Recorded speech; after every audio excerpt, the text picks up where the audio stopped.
Bienvenue dans une nouvelle vidéo de la chaîne Intemporelle. Aujourd'hui, je vais parler de mon évolution à travers du style.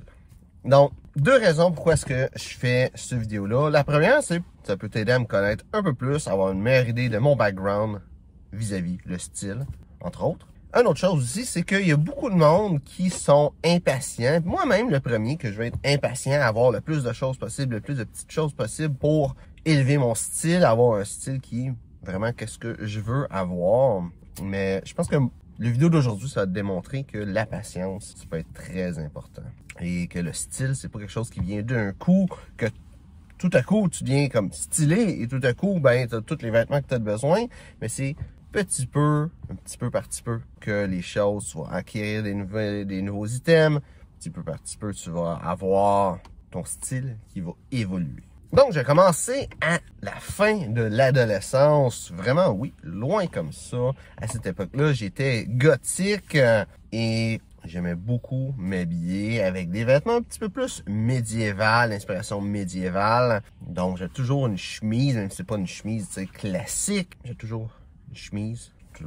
Comme tu peux te douter que j'étais gothique, j'étais tout le temps bien en noir aussi. Donc, mon style a fini par évoluer à un point où ce que j'étais plus comme si, axé sur le médiéval, que j'ai eu un style un peu plus moderne. J'ai commencé à, petit peu par petit peu, moi, je me suis acheté des chemises.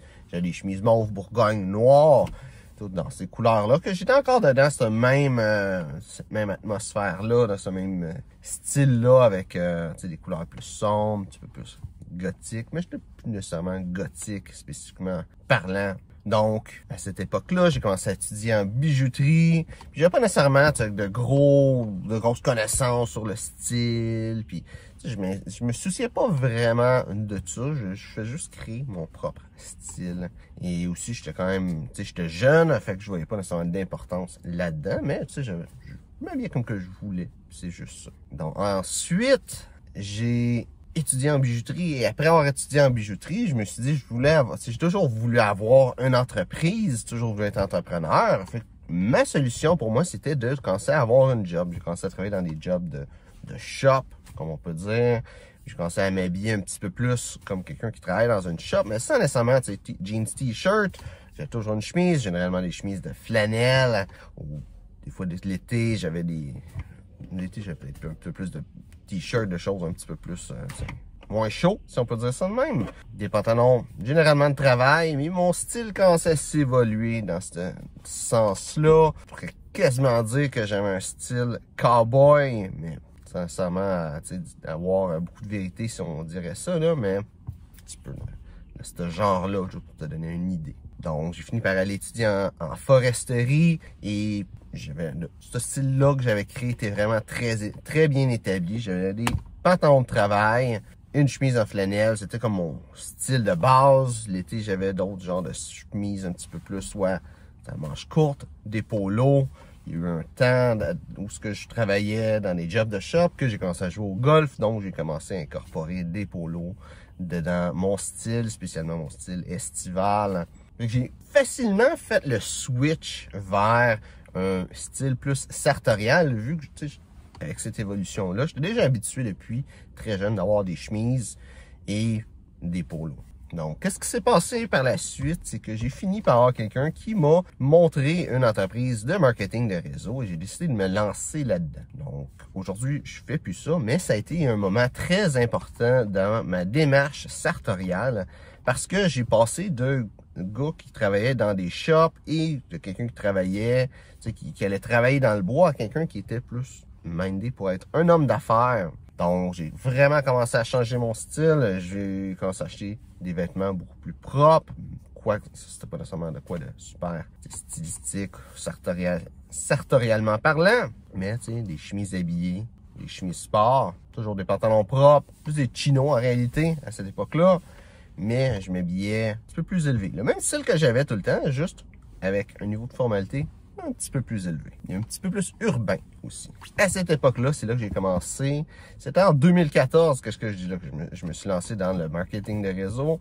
Donc, dans ces années-là, j'ai commencé à transformer mon style. J'ai commencé à regarder beaucoup de vidéos sur le style. Des vidéos de Aaron Marino, qui est Alpha M, Real Man, Real Style aussi. C'était les deux grosses chaînes que je regardais le plus. Je regardais un petit peu de tout, mais sur le style, c'était surtout eux autres. J'ai fini par découvrir avec le temps, mon style a vraiment évolué. J'ai fini par avoir des complets, j'ai fini par acheter des vêtements un petit peu plus de qualité, des vrais pantalons propres cette fois-là. Puis, je me souviens quand que j'avais commencé le marketing des réseaux, peut-être 2015, dans ces alentours-là, j'avais fait on a tout le temps un exercice dans ce genre de milieu-là, des exercices de visualisation, puis comment qu'on se verrait dans le futur, puis quand on a réussi dans le marketing des réseaux. Puis je me souviens, à cette époque-là, je m'imaginais, dans une grande maison, avec un gros garde-robe, avec des complets de toutes les couleurs, puis à tous les jours, je portais un complet, parce que dans ma tête, c'est ça, l'idée de quelqu'un qui s'habille bien, qui a de l'argent, qui réussit, c'est quelqu'un qui porte un complet. Puis j'ai toujours eu cette idée-là, de bien m'habiller, de mettre un complet, mais dans ma tête, c'était, faut être riche pour avoir un paquet de complets, il n'y a pas le choix, ça coûte cher, puis même des fois, je vois du monde qui commente que, je dois faire plein d'argent parce que je m'habille bien, mais c'est pas vraiment le cas que tu as besoin d'être riche pour bien t'habiller.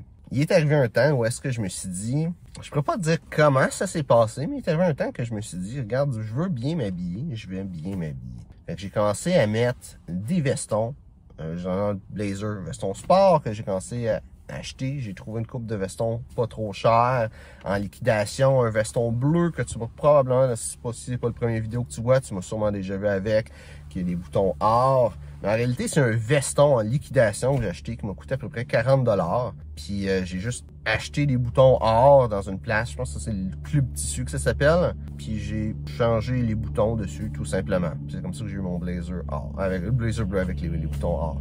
Puis j'ai un autre veston que je porte plus, que j'ai donné en réalité parce qu'il me fait plus, que j'avais acheté à cette époque-là, qui était un veston sport gris que j'ai jamais porté parce qu'il me faisait peur quand je commençais à la chaîne ici. Sinon, il y a eu un autre temps par après que je commençais à bien m'habiller encore, puis je me suis dit, je voulais tout le temps porter une cravate, mais j'avais pas vraiment d'occasion, puis j'ai réalisé que si ça me tente de porter une cravate, tout ce que j'ai à faire, c'est de me mettre une cravate dans le cou, et c'est tout. Puis j'ai commencé à porter une cravate comme ça, parce que ça me tentait, pour aucune raison. J'aime le style, j'aime le look. Maintenant, je comprends un petit peu en arrière-scène qu'est-ce que ça crée une cravate. C'est l'image que ça va créer, puis ça fait comme une genre de flèche qui pointe vers ton visage. Ça crée un petit peu plus de sérieux aussi dans ton style, avoir une cravate. Donc, j'ai commencé à acheter des cravates. J'ai acheté plein de cravates sur AliExpress. Ça n'a pas coûté cher. Je pense que la cravate la plus chère que j'ai achetée dans le temps que j'ai acheté des cravates sur AliExpress, c'était 15$, là, puis ça, c'est un prix de malade, là. Mais à 65-10$, tu peux avoir des super belles cravates sur AliExpress. J'ai cherché un petit peu partout pour me trouver des complets. Là, le complet que j'ai ici, il y avait un super bon spécial sur des complets sur mesure. C'est pour ça que je l'ai fait faire. Il y avait comme 25% de rabais. Mais sinon, j'ai trouvé des complets au Village des Valeurs. J'ai trouvé 2 complets au Village des Valeurs. Un des deux, c'est un Jeffrey Bean qui était en super bon état. L'autre, c'est un complet qui avait été fait sur mesure pour quelqu'un d'autre. Les deux m'ont coûté peut-être 35$ chaque. Ça n'a pas été cher. Il reste juste à l'amener au nettoyeur, être sûr qu'il est propre. J'ai d'autres complets que j'ai trouvés en liquidation. J'ai un là que je ne l'ai pas encore porté parce qu'il y a des altérations qui sont en train d'être faites dessus, mais j'ai un autre complet que j'ai trouvé vraiment pas cher en liquidation, qui était ma grandeur, qui avait juste une couple de petites choses à faire dessus. Puis tu sais, j'ai magasiné beaucoup. Ça a été graduel. Je pense j'ai commencé à m'acheter des complets, comme vraiment pour le porter comme dans la vie de tous les jours. Ça va faire 2 ans, peut-être 3 ans, 2 ans, peut-être 2 ans. Un petit peu avant avoir commencé la chaîne ici. Les vestons sport, ça, je n'avais avant. Mais c'était graduel, mon évolution avec le style. Puis c'est encore en train de changer. C'est encore en train de se transformer. Puis la raison, c'est simple, c'est que, je change. Tout le monde change. Toi aussi, tu changes. Tes goûts vont changer. Tu vas avoir des choses que tu vas trouver qui vont être des bons deals que tu vas acheter. des choses que tu vas commencer à aimer, des choses que tu vas arrêter d'aimer, puis ton style va changer, il va avoir une évolution. Tu peux pas arriver tout d'un coup, à moins que tu aies plein d'argent, là, mais tu peux pas tout d'un coup tout acheter. Puis même si tu achètes un paquet de choses tout d'un coup, ben tes goûts vont changer, puis tu vas vouloir plus de choses. Puis il y a des choses que tu vas acheter que tu vas pas être content d'avoir acheté. Tu vas réaliser que c'était un mauvais deal. Tu sais, d'une chemise, par exemple, qui était super belle, mais que tu réalises que finalement, ça ne fit pas trop avec ce que tu portes. Tu sais, j'en ai des chemises comme ça que j'ai trouvé belles. À l'époque, je portais juste des chemises, mais là, que je commence à m'habiller avec une cravate puis un veston, ben, je trouve que c'est pas des belles chemises. La qualité aussi qui est pas là, qu'il y a beaucoup de polyester, des choses qui sont mauvaises dedans. Je regarde ça de plus en plus. Puis, quand on le voit, c'est une évolution. Tu peux pas espérer tout avoir d'un coup. Faut juste que tu fasses confiance au processus, on peut dire ça de même. Mais c'est une façon de le dire, mais c'est même pas ça. Faut juste que tu acceptes que tes goûts vont évoluer, tu vas acheter des nouvelles choses, c'est des choses que tu vas arrêter d'aimer, qui vont arrêter de te faire. T'sais, toi, comme personne, tu es en constante évolution. Puis ton style aussi va être en constante évolution. Ton poids aussi, probablement, va être en constante évolution. Donc, c'est important d'être patient. C'est important de comprendre ça, que c'est pas tout d'un coup que tu vas avoir, mais avec le temps. Donc, j'espère que tu as apprécié la vidéo. Si c'est le cas, ben abonne-toi. Si tu as des questions sur le style classique masculin, mets ça dans les commentaires. Ça me fait un plaisir d'y répondre. Donc, merci de regarder la vidéo et on se voit une prochaine fois.